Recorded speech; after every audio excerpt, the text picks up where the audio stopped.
अच्छा जी, शुरू करते हैं। शायद थोड़ी मुख्तसर क्लास हो बिस्मिल्लाहिर्रहमानिर्रहीम।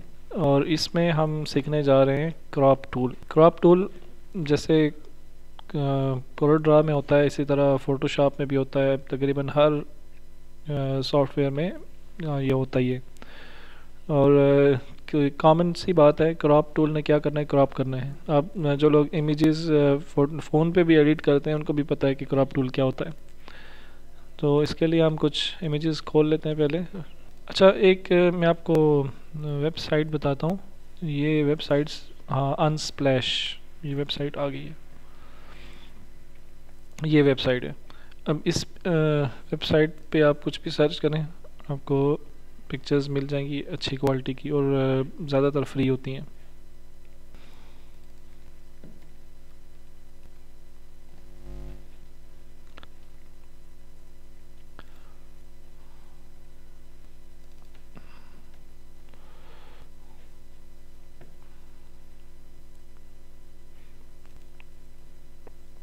बस ये काफ़ी है।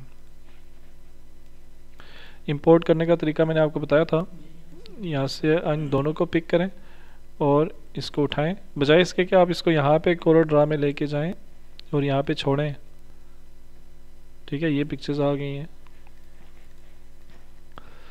आप यूँ भी कर सकते हैं, इसको मैं डिलीट कर रहा हूँ। ठीक है, कंट्रोल ए से क्या होता है कि आपके जितना भी काम है वो सारा सिलेक्ट हो जाता है। कंट्रोल ऑल, इस ऑल फॉर से ए है। कंट्रोल ए, हमारा सारा काम सिलेक्ट हो गया। इसको डिलीट कर देते हैं, जो भी है ये डिलीट हो जाएगा। तो आप बजाय इसके कि आप यहाँ से इसको पिक करें और कोरोड्रा में जाएं, आप एक शॉर्ट की विंडोज़ को स्वाइप करने के लिए जो यूज़ होती है, पता है आपको? ये जितनी भी नीचे विंडोज़ खुली हुई है ना हमारे टास्क बार में, ये नीचे, ठीक है। तो आप चाहते हैं कि अभी आप इससे पिछली विंडो जो आपने खोली हुई थी वो आ जाए, तो आप करते हैं आल्ट प्लस टैब।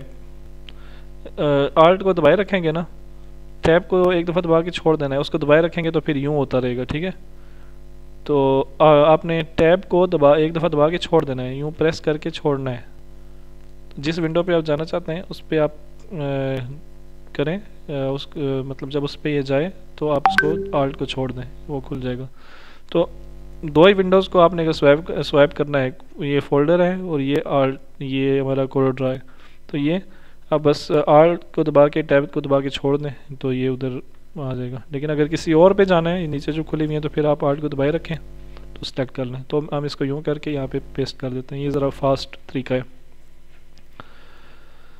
अच्छा, ये तो हमारे पास इमेजेस आ गई हैं। इनका साइज़ हम थोड़ा छोटा कर लेते हैं पेज। अब क्योंकि इनकी क्वालिटी बहुत ज़्यादा थी, रेजोल्यूशन बहुत ज़्यादा थी, तो ये बहुत बड़ी इमेजेस आई हैं। तो हमारा पेज देखें अभी भी बहुत छोटा है। ये A4 साइज़ पेज है, लेकिन इमेजेस के हिसाब से ये पेज बहुत छोटा था, इसलिए इमेजेस बहुत बड़ी थी। इसको हमने थोड़ा जूम आउट कर लिया है। तो आज हम देखने जा रहे हैं क्रॉप टूल।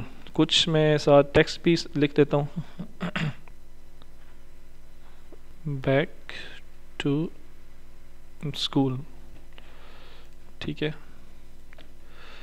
और एक और टेक्स्ट लिख देते हैं। टेक्स्ट पे भी बात कर लेते हैं आज ही थोड़ी सी।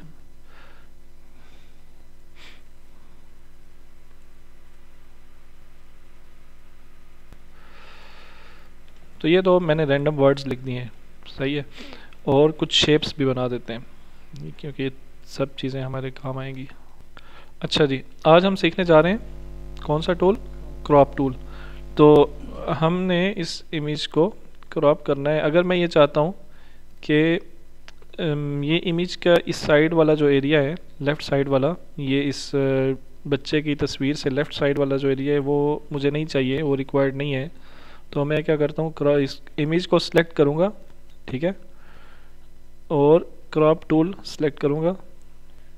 अब मैं वो एरिया सेलेक्ट करूँगा जो मुझे चाहिए, ठीक है।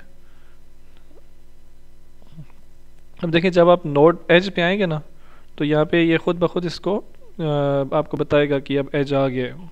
सही है, ये एज है। जब बीच में होंगे तो वो नहीं आएगा। सेंटर में अगर आपको कहीं रखना हो तो ये सेंटर भी आ जाता है, ये सेंटर भी आ गया है, ये साथ लिखा हुआ आ जाता है। तो मुझे इतना एरिया चाहिए और मैं इसको यूँ सेलेक्ट करके या तो यहाँ ऊपर से इसको क्रॉप कर दूंगा या यहाँ पे डबल क्लिक कर दूंगा, तो जो अनवांटेड एरिया होगा वो ख़त्म हो जाएगा। तो ये बहुत इजी है। हाँ, एक गलती आपने नहीं करनी कि अगर आपने ये शेप सेलेक्ट नहीं की हुई, ये कुछ ऑब्जेक्ट्स हमारे पास पड़े हैं ना ये सारे, लेकिन इनमें से आपने कोई भी सिलेक्ट नहीं किया हुआ और आप चाहते हैं कि आप इस इमेज को क्रॉप करें, तो क्या होगा, तो ये होगा, जो होगा वो देख लेते हैं। क्रॉप करें, आपको इतना सा एरिया चाहिए, ठीक है। आप यूँ सिलेक्शन के बाद इसको भी दोबारा से भी एडजस्ट कर सकते हैं, ठीक है। अगर यहाँ से कर लें, यहाँ से कर लें, ऊपर से कर लें, जैसे भी, यहाँ से मैं भी यहाँ से भी कर लेता हूँ। अब मुझे ये एरिया चाहिए, ठीक है। मैं डबल क्लिक करता हूँ तो क्या हुआ कि बाकी सारे ऑब्जेक्ट्स भी ख़त्म हो गए, ठीक है। ये क्यों हुआ, क्योंकि हमने इस इमेज को सिलेक्ट नहीं किया होता पहले। मैं कंट्रोल Z करता हूँ, अब मैं इस इमेज को सिलेक्ट करता हूँ और अब मैं इसको क्रॉप करूँगा अगर, तो अब ये इमेज ही क्रॉप होगी, बाकी सारे ऑब्जेक्ट मेरे उसी तरह पड़े रहेंगे, ठीक है। अच्छा, दूसरी चीज़ देखें, जैसे यही चीज़ आप अप्लाई कर सकते हैं टेक्स्ट पे भी। इस टेक्स्ट को देख लें, ये इसको मैं थोड़ा सा बोल्ड कर लेता हूँ, आ गया। अच्छा, इसको अगर मुझे क्रॉप करना है तो मैं इसको भी क्रॉप कर सकता हूँ। मुझे अगर ये नीचे वाला एरिया इसका नहीं चाहिए किसी वजह से, मैं इसको क्रॉप करना चाहता हूँ, तो आप इसको भी क्रॉप कर सकते हैं। जो एरिया चाहिए उसको सिलेक्ट करना है, जो ऊपर वाला एरिया चाहिए इतना सा, इतनी सी मुझे चाहिए, तो इसको मैं क्रॉप कर सकता हूँ, ठीक है। तो आप इससे एक और भी थोड़ा मज़े का काम कर सकते हैं, वो ये कि आप ऐसा करें कि इसकी एक कॉपी बना लें। राइट क्लिक करता हूँ मैं और यहाँ पे इसकी कॉपी बना लेता हूँ। इसको सिलेक्ट करें और इसका ऊपर वाला एरिया आप डिलीट कर दें, ठीक है। ऊपर वाला एरिया सेलेक्ट करें, नीचे वाला क्रॉप कर दें और ये वाला सेलेक्ट करें और इसका हाँ, नीचे वाला एरिया रखें और ऊपर वाला क्रॉप कर दें। ये तो ये आपके टेक्स्ट के दरमियान में कट लग गया, ठीक है। अब इसका एक और आसान तरीका भी हम देखेंगे, ठीक है। तो यूँ आप इसको डिफरेंट कलर इसमें कर सकते हैं इसके अंदर, ठीक है। थोड़ा सा इसको हम करीब कर देते हैं। बहरहाल अगर ऐसा कोई काम आपने करना है तो आप कर सकते हैं टेक्स्ट में। इसमें इसको भी हम नहीं कर, क्रॉप की आपको समझ लग गई है ना, ये क्रॉप यूँ होगा।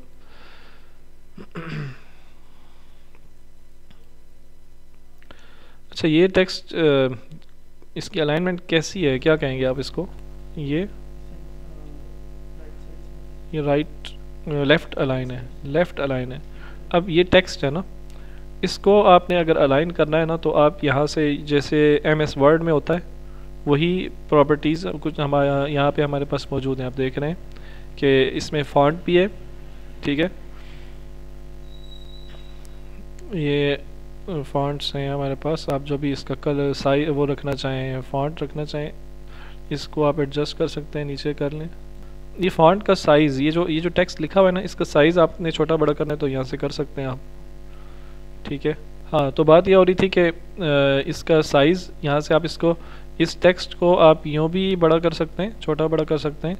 लेकिन अगर आपने अपने कोई डॉक्यूमेंट बनाना है, कोई पोस्टर बनाना है और उसको आपको एक ही साइज़ की कुछ चीज़ें लिखनी है, आप चाहते हैं कि आप यहाँ जो टेक्स्ट लिख रहे हैं वो भी वही साइज़ हो, ठीक है। और आप जो यहाँ नीचे टेक्स्ट लिख रहे हैं, यहाँ पे मैं कुछ और लिख देता हूँ, इसको अब ऊपर करना पड़ेगा, ठीक है। आप चाहते हैं कि यहाँ पे आपने कोई और चीज़ लिखनी है, सही है। तो इसको हम कलर करते हैं। ये कलर मैंने क्यों किया है पिंक, हाँ, थोड़ी रेपिटेशन चाहिए हमें डिज़ाइन के अंदर। तो आप अगर ये चाहते हैं कि ये साइज़ सेम वही साइज़ हो जो ये है, तो इसके लिए बेहतर ये होता है कि आप इसका यहाँ से साइज़ चेक करें। यहाँ पे 60 है, आप इसको 60 कर दें, ठीक है। 60 लिख के आप इंटर कर दें, 60 हो जाएगा, और इसको भी 60 कर दें। तो अब आपको साइज़ पता चल गया आपने किस साइज़ में लिखा था। तो आप पोस्टर में जिस जगह लिखेंगे वही साइज़ आप इसका रख लें।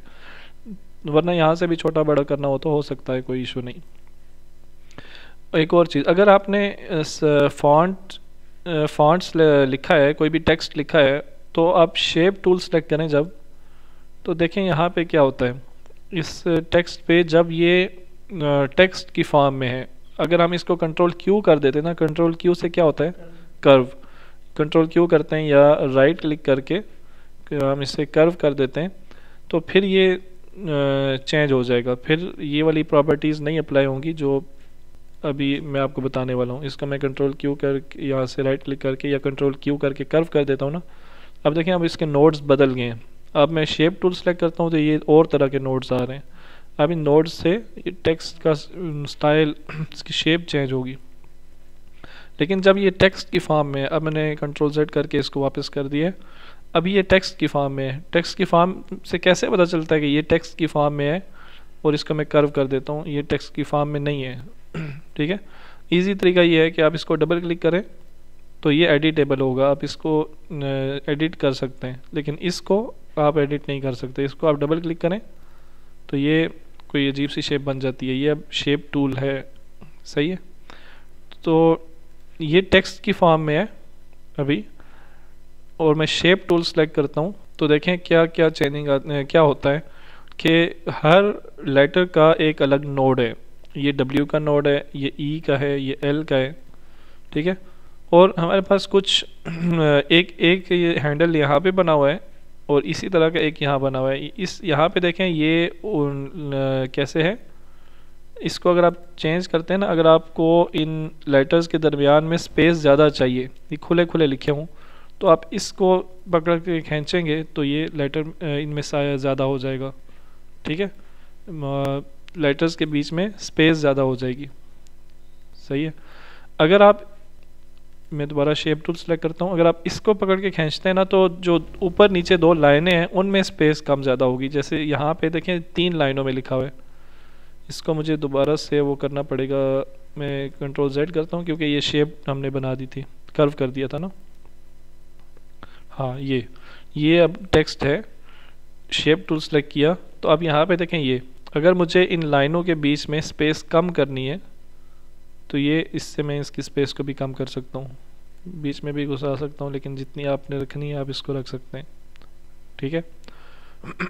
तो ये हम टेक्स्ट टूल भी साथ साथ देख रहे हैं, क्रॉप टूल और साथ साथ टेक्स्ट टूल। तीसरी चीज़ ये बोल्ड है।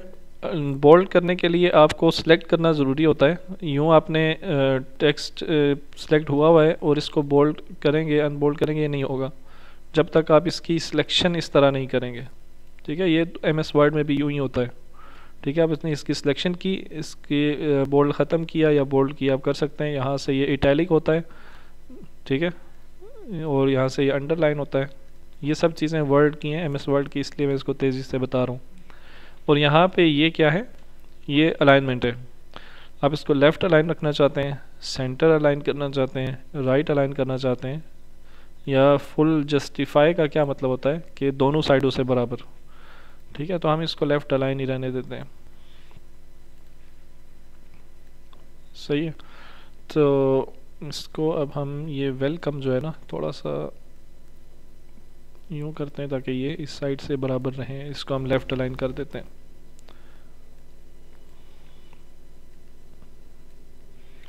यहाँ से भी ऊपर से भी ये बराबर हो गया थोड़ा।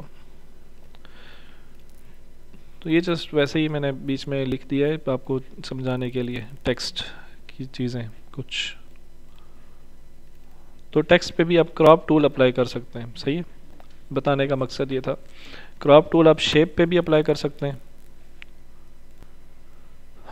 हमें ये बीच वाला एरिया चाहिए, क्या गलती की है, इसको सिलेक्ट करना था, सिलेक्ट वो दूसरी चीज़ हुई हुई थी।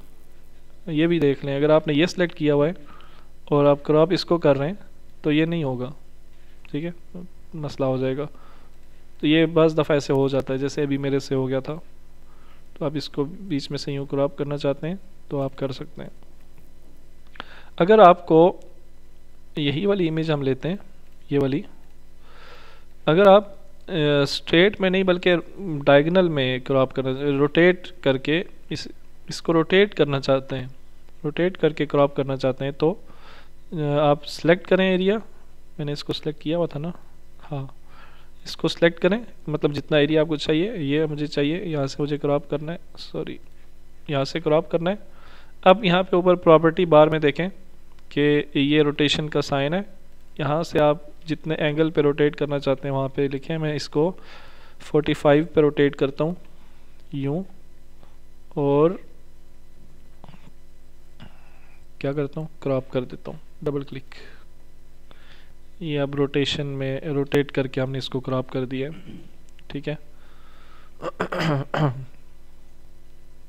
तो इस तरह की चीज़ भी बाज़ दफ़ा हमें पोस्टर्स वगैरह में यूज़ करनी पड़ती है, तो आप कर सकते हैं इसको अगर आप यहाँ पे लगाना चाहें इस पोस्टर में, तो यहाँ पे इसको लगाते हैं। अब मुझे एक्स्ट्रा चीज़, ये बाहर निकल रहा है ना यहाँ से, मुझे यहाँ से इसको क्रॉप करना है, तो मैं इसको दोबारा से भी क्रॉप कर सकता हूँ। यहाँ से ये सिलेक्ट किया और यहाँ से इसको क्रॉप कर दिया, क्रॉप, ये इसको अब एडजस्ट कर सकते हैं, मज़ीद जितना करना चाहें यहाँ से कर देते हैं। ठीक है जी, समझ आ गया। ठीक है, क्रॉप टूल के अंदर और कौन से टूल हैं? क्रॉप टूल के अंदर एक है नाइफ टूल, इसको देखते हैं। नाइफ क्या करता है, किसी चीज़ को दरमियान से काटता है। क्रॉप टूल और नाइफ टूल में फ़र्क ये है कि जब हम किसी एक चीज़ को क्रॉप करते हैं, ठीक है, मिसाल के तौर पे मैंने जब इस पिक्चर को क्रॉप करना है, मुझे ये चाहिए कि मैं इसको क्रॉप करूं, ये एरिया मैंने रखना है तो दूसरा एरिया ख़त्म हो जाएगा। लेकिन नाइफ टूल में क्या होगा, जैसे हमने इसमें किया था ना सनराइज़ में, कि ऊपर वाला एरिया हमें चाहिए था, नीचे वाला ख़त्म हो गया था। जैसे टेक्स्ट था ना, तो इसको हमने ऊपर वाला हिस्सा क्रॉप किया था तो नीचे वाला ख़त्म हो गया था। तो अगर हम ये नाइफ टूल क्या करेगा कि दोनों को बीच में से काट तो देगा, लेकिन दूसरा हिस्सा ख़त्म नहीं होगा, ठीक है। तो इस पे ये भी आप शेप में जेपीजी पे भी अप्लाई कर सकते हैं, टेक्स्ट पे भी अप्लाई कर सकते हैं, और शेप पे भी, किसी ऑब्जेक्ट पे भी अप्लाई कर सकते हैं। तो हम इसको पहले इस शेप पे अप्लाई करते हैं, नाइफ टूल। यहाँ ये देखें, कुछ यहाँ पे नाइफ टूल की प्रॉपर्टीज़ हैं। सबसे पहले हम ये देखते हैं, ये है 2 पॉइंट लाइन।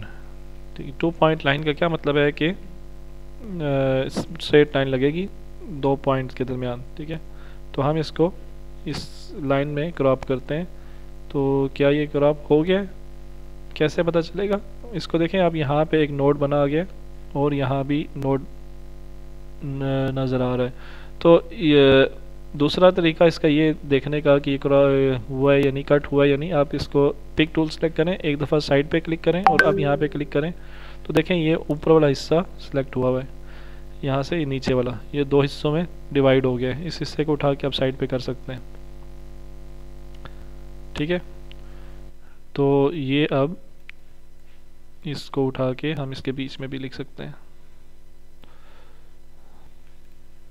ठीक है। अब इसका कलर थोड़ा चेंज करना पड़ेगा। ये नाइफ टूल का फ़ायदा है। नाइफ टूल से हम इसको कट करें अगर इसको, तो यहाँ से इसको ड्रैग करके यहाँ तक स्ट्रेट लाइन लगानी हो तो ये मैंने अब स्पेस दबा दिया है, अब पिक टूल आ गया हमारे पास। एक दफ़ा साइड पे क्लिक करके यहाँ पे क्लिक करके देखते हैं, तो ये कट हो गया, सही है। नाइफ टूल अगेन, ठीक है। अब हम देखते हैं कि इससे अगला ये फ्री हैंड नाइफ है, ये क्या है? ये है फ्री हैंड, इसका निशान है free hand mode. Free hand का क्या मतलब है? 2 पॉइंट लाइन का मतलब है कि आपने 2 पॉइंट के दरमियान स्ट्रेट लाइन लगेगी, 2 पॉइंट लाइन का ये मतलब है, ठीक है। लेकिन फ्री हैंड का ये मतलब है कि आप अपने हाथ को जहाँ पे लेके जाएंगे वो उधर ही जाएगा, ठीक है, वो लाइन।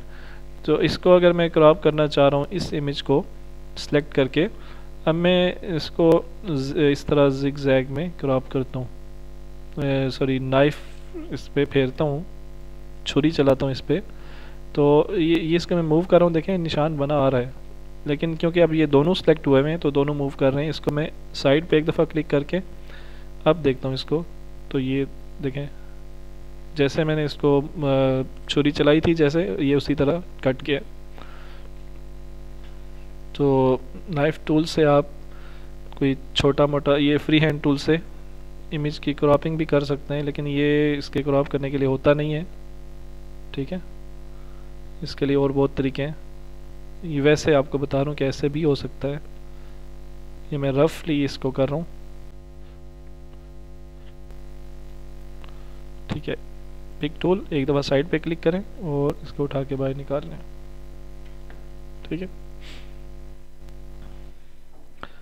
अच्छा, इसको मैं बड़ा करता हूँ, इसके पीछे भी लेके जा सकते हैं। कैसे? हाँ, इससे भी हो जाता है।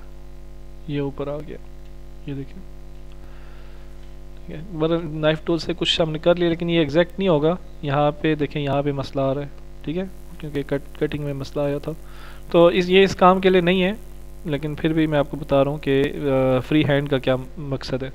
तो नाइफ टूल में तीसरी ऑप्शन ये बेजियर टूल है। बेजियर जो है ना, इसको आप फ़िलहाल रहने दें, जब हम इसको स्टडी करेंगे ना यहाँ पे लाइनिंग वाली जो टूल्स हैं उसमें, तो ये भी आपको समझ आ जाएगी। मकसद इसका वही है कि क्रॉप आपने किस तरह करना है, किस तरीके से। ये भी कर्व बनाता है, ठीक है। किस तरह के बनाता है इसको हम फिर देखेंगे। अच्छा जी, ये था नाइफ टूल के बाद है जी वर्चुअल सेगमेंट डिलीट। ये बड़े मज़े की चीज़ है। वर्चुअल सेगमेंट क्या है? सेगमेंट आप जानते हैं क्या होता है? सेगमेंट होता है हिस्सा, एक पार्ट, ठीक है। तो यहाँ पे मैं एक शेप बनाता हूँ।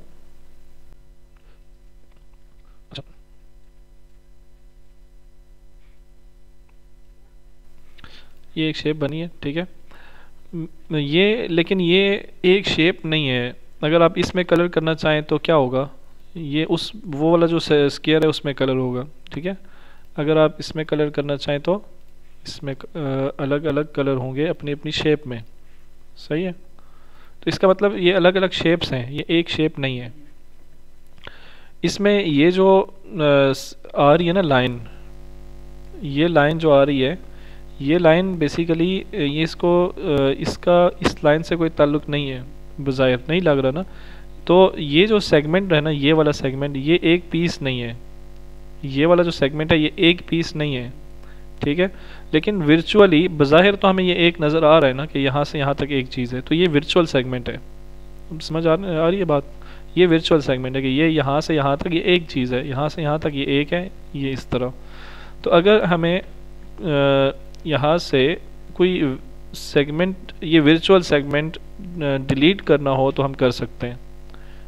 देखें, अब ये यहाँ पे ये नाइफ है, जब भी ये किसी वर्चुअल सेगमेंट पे आएगा तो ये नाइफ एक्टिव हो जाएगा, सीधा हो जाएगा, ठीक है। अब आप क्लिक करेंगे तो वो सेगमेंट डिलीट हो जाएगा, ठीक है।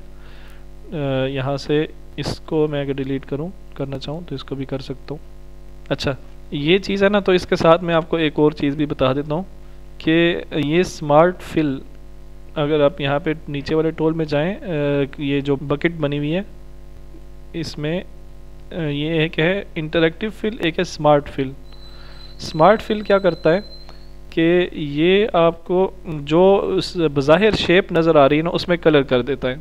वैसे अगर आप इसमें कलर करना चाहें ना, इसमें इस शेप में तो आप नहीं कर सकते, क्योंकि ये हुआ क्या है, ये बज़ाहिर असल में शेप रही नहीं है। क्लोज्ड कलर हमेशा क्लोज्ड शेप में होता है, तो ये क्लोज शेप तो रही नहीं, हमने एक सेगमेंट डिलीट कर दिया, लेकिन बज़ाहिर तो ये शेप नज़र आ रही है ना।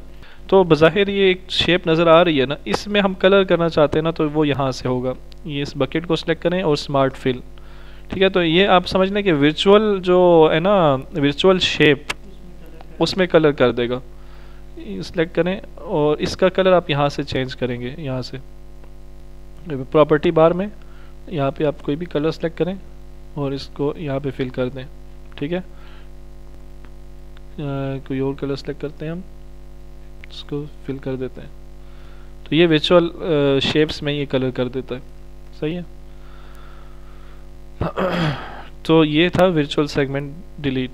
इरेज़र, नेक्स्ट है इरेज़र। इरेज़र बेसिकली हमारा इरेज़र ही है असल में, जो इरेज़र होता है, तो आप इसकी शेप राउंड रखना चाहते हैं या इसकी शेप स्क्वायर में रखना चाहते हैं, इसका साइज़ कितना चाहिए आपको। ये देखें बहुत छोटा है हमारे उसके हिसाब से, हमारी डिज़ाइनिंग के हिसाब से बहुत छोटा साइज़ है। हम इसको बड़ा कर देते हैं, यहाँ से इसको इंक्रीज़ करते हैं तो इसका साइज़ बड़ा हो गया देखें। तो ये जिस जगह पे इसको मैं सिलेक्ट करता हूँ एक दफ़ा, ठीक है, और इसके ऊपर मैं ये अब इरेज़र घुमाता हूँ, जहाँ पे इरेज़र जाएगा उस एरिए को ये ख़त्म कर देगा बीच में से, ठीक है। इसके पीछे क्या है, तो पीछे एक और शेप थी, वो इसके पीछे शेप थी, दूसरी शेप, वो ये पीछे से वो नज़र आ रही है। इसको देखते हैं, इसको पहले आप सिलेक्ट करें, सिलेक्ट करेंगे तब इरेज होगा, वैसे नहीं होगा। हाँ, इसके पीछे शेप नहीं थी, देखें खाली जगह आ रही है। इसी तरह किसी भी चीज़ को आप इरेज करना चाहें तो कर सकते हैं। हाँ, इरेज़र भी ये होता है कि आप यहाँ से यहाँ तक स्ट्रेट लाइन में करना चाहते हैं तो एक दफ़ा यहाँ क्लिक करें और दूसरी दफ़ा यहाँ क्लिक करें, ये है ना, यहाँ क्लिक किया और दूसरी दफ़ा यहाँ क्लिक किया, पूरा इरेज हो गया। हाँ, अगर आप माउस से पकड़ के ड्रैग करना चाहते हैं तब भी कर सकते हैं। मैं इसको ड्रैग करूँ, जितना एरिया ये ड्रैग जितने एरिया पे मैं घुमाता जाऊँगा ये इरेज होता जाएगा, ठीक है। तो इस जो चीज़ आपने सेलेक्ट की होगी ना उसी को इरेज करेगा, उसके अलावा अगर कहीं इरेजर जाता है तो उसको नहीं करेगा। अब जैसे ये टेक्स्ट सेलेक्ट हुआ हुआ है ना, तो इस पर मैं अगर घुमाता हूँ तो ये अब उस पर जा रहा है, पीछे ब्लैक एरिया में भी, ठीक है, लेकिन उसको ये इरेज नहीं करेगा, सिर्फ जो चीज़ सेलेक्ट हुई भी थी उसी को इरेज करेगा। तो ये था इरेजर टूल। अच्छा, वर्चुअल सेगमेंट का एक और आप देख लें, ये हमें लोगोज़ वगैरह बनाने में भी काम देता है। इसका मैं ये ए हमने लिखा, इसका मैं आउटलाइन जो है वो ब्लैक कर रहा हूँ और जो इनसाइड है उसको ख़त्म कर रहा हूँ। अब हमें अब यही इसी तरह का टेक्स्ट एक और लिखना है, बजाय इसके कि हम यहाँ से नया टेक्स्ट लिखें, इसी को कॉपी करेंगे, ठीक है, ताकि यही चीज़ हमें चाहिए इसी तरह की। इसको हम कॉपी कर लेते हैं और यहाँ पे कुछ भी लिख लेते हैं, बी लिख लेते हैं। अब देखें ये एक वर्चुअल सेगमेंट बन रहा है ना, ठीक है। तो आप अगर इसमें कलर करना चाहें, पहले तो ये देख लें, ये स्मार्ट फिल, ठीक है, कलर करना चाहें तो आप इसमें कलर कर सकते हैं। ये देखें अब ये वर्चुअल जो शेप थी उसमें उसने कलर किया है, यहाँ पे ये कलर हो गया, ये कलर हो गया, और इसमें हम थोड़ा सा डार्क कलर कर देते हैं, ये ओवरलैप हो रहा है, ठीक है। अच्छा, वर्चुअल सेगमेंट डिलीट अगर आपने करना हो यहाँ से तो आप कर सकते हैं। जो एरिया ओवरलैप हो रहा है उसको, ये ए वाला आप चाहते हैं कि ये बैक साइड पे हो, तो आप इसको पहले तो कर्व में चेंज करें, ठीक है, और अब यहाँ से आप ये एरिया जो है इसको डिलीट कर दें। अब ए जो है ना वो बैक पे चला गया, इस तरह। एक और चीज़ देख लें,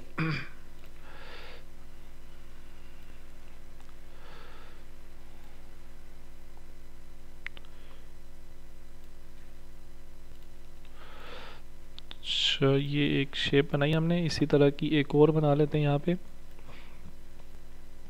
अगर आप ये चाहते हैं कि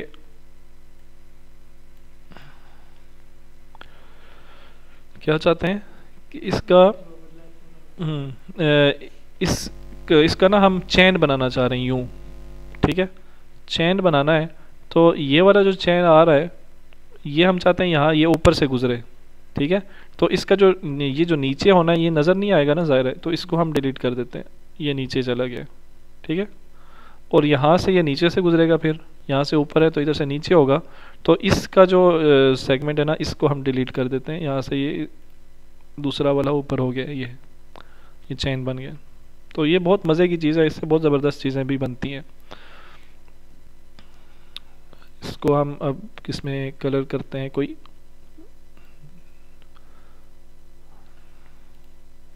इसके लिए ज़रूरी है कि हम वहाँ से इसकी प्रॉपर्टीज़ में जो कलर दे रहे हैं वहाँ से। तो ये एक हमने शेप बना ली है। एक और शेप बनाने की कोशिश करते हैं, इसको ही जहन में रख के छोटी सी एक पेपर हम बनाते हैं, एक पैड टाइप, इसके कॉर्नर्स को मैं राउंड करता हूँ थोड़ा सा, और इस पूरी शेप को ही राउंड कर देते हैं ये, और इसकी एक कॉपी बनाते हैं हम दूसरी साइड पे, इसको मिरर करते हैं। शिफ्ट ये कंट्रोल दबा के मैं कर रहा हूँ ताकि बराबर मिरर बने, लेकिन राइट क्लिक भी दबाना है साथ ये, ठीक है। तो अब मुझे यहाँ पे एक सुराख करना है और यहाँ पे सुराख करना है, और उनके बीच में से वो चैन गुजारना है, यूँ इसको आपस में बाइंड करना है। तो इसमें इसको मैं यहाँ पे कलर कर एक सर्कल बना लेता हूँ। इसको हम कलर कर देते हैं कोई भी लाइट कलर, इसको भी ऐसा ही कलर कर देते हैं, या चेंज भी कर सकते हैं, आप अपनी मर्ज़ी से कलर करें इसमें। अच्छा, ये मुझे इसमें से ये एरिया काटना है बीच में से, तो कैसे काटेंगे? नहीं, वर्चुअल से तो नहीं, वो तो सर्कल ही कट जाएगा। ये हम बैक में से फ्रंट माइनस करेंगे, मतलब हमें ये दोनों इमेजेस सेलेक्ट करनी है। अब हम मल्टीपल जो था ना, मल्टीपल शेप्स वाले टूल्स, वो यूज़ करेंगे। ये दोनों सेलेक्ट हुए हैं, अब सर्कल भी और ये भी, और अब यहाँ से बैक में से फ्रंट को माइनस कर देंगे, बैक में से इस सर्कल को माइनस कर देंगे, ये माइनस हो गया। अब ये सर्कल नहीं रहा, अब ये अब देखें, अगर इसको हम किसी शेप पे रखें इस पे, तो ये देखें इसके पीछे से नज़र आ रहा है, तो ये क्या कहते हैं इसे, नेगेटिव स्पेस। ये काम करने से पहले हमें एक और काम करना था, वो क्या था कि इस सर्कल की एक कॉपी इधर बनानी थी ताकि ये इसी तरह करे, तो हम वो पहले कर लेते हैं। ये मैंने कंट्रोल Z किया है, वापस गया हूँ पिछले स्टेप पे, तो मैंने यहाँ पे एक कॉपी बना ली है इसकी, ठीक है। और अब इसको भी हमने कर लिया बैक माइनस फ्रंट, और इन दोनों को भी सिलेक्ट करके बैक माइनस फ्रंट, ठीक है। अब ये दोनों में सुराख हो गया। अब हम क्या करते हैं कि पहले तो इसका कलर ख़त्म करते हैं ना, ताकि हम वो वर्चुअल सेगमेंट अप्लाई कर सकें।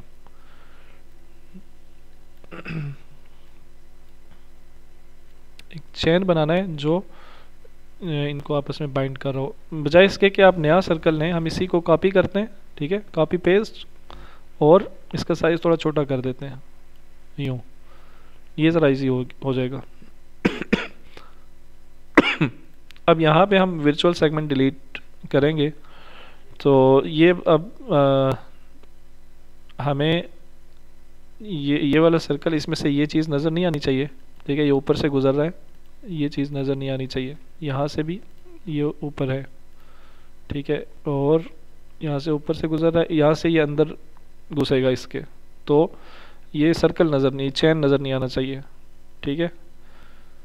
अच्छा, अब यहाँ से नीचे है, तो इधर से भी नीचे ही होगा ज़ाहिर है, ठीक है, यहाँ से भी ये सर्कल नज़र नहीं आने चाहिए, और यहाँ से ये ऊपर है, तो हमें पेज नज़र नहीं आना चाहिए। ये चीज़ बन गई है। अब ये आपस में बाइंड हो गए हैं, ठीक है। तो इसको की चैन बना सकते हैं आप इस तरह, बीच में वो पड़े हुए।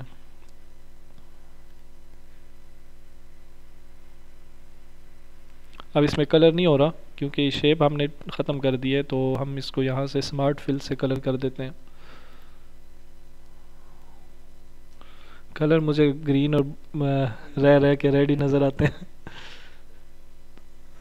चलो कलर चेंज करते हैं।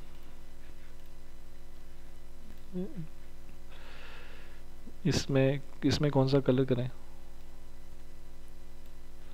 इसमें कोई गोल्डन सा कलर करने की कोशिश करते हैं, गोल्डन टाइप। ये जो दूसरी साइड पे है, इसमें कोई गोल्डन कलर नहीं है, थोड़ा मिलता जुलता है, लेकिन ये मैंने गोल्डन बनाने की कोशिश की थी, बना क्या ये आप देखने चले। वो कलर फिर कलर आप एडजस्ट कर सकते हैं खुद ही। अब देखें गोल्डन चाहिए ना आपको, तो आप गोल्डन इस कलर को मिसाल के तौर पे दबाए रखें, प्रेस किए रखें, इसमें नहीं है तो फिर इसमें देखें, इस कलर में देखें, इसको प्रेस किए रखें, शायद इसमें कुछ मिल जाए, ठीक है। ये इसमें देखें कलर हो गया है, वो वाला भी। इसको सिलेक्ट करें, और कौन सा हमने कलर किया था,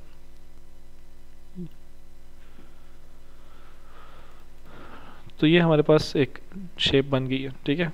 तो यही मेरा ख्याल है, ये वाला टास्क दे देते हैं आपको, ये वाला ये बनाएं आप। इससे अच्छी चीज़ बना सकते हैं तो और अच्छी बात है। ठीक है, और ये चीज़ें आप करके चेक करें। तो ये आज का हमारा ट्यूटोरियल था, उम्मीद है आपको पसंद आया होगा।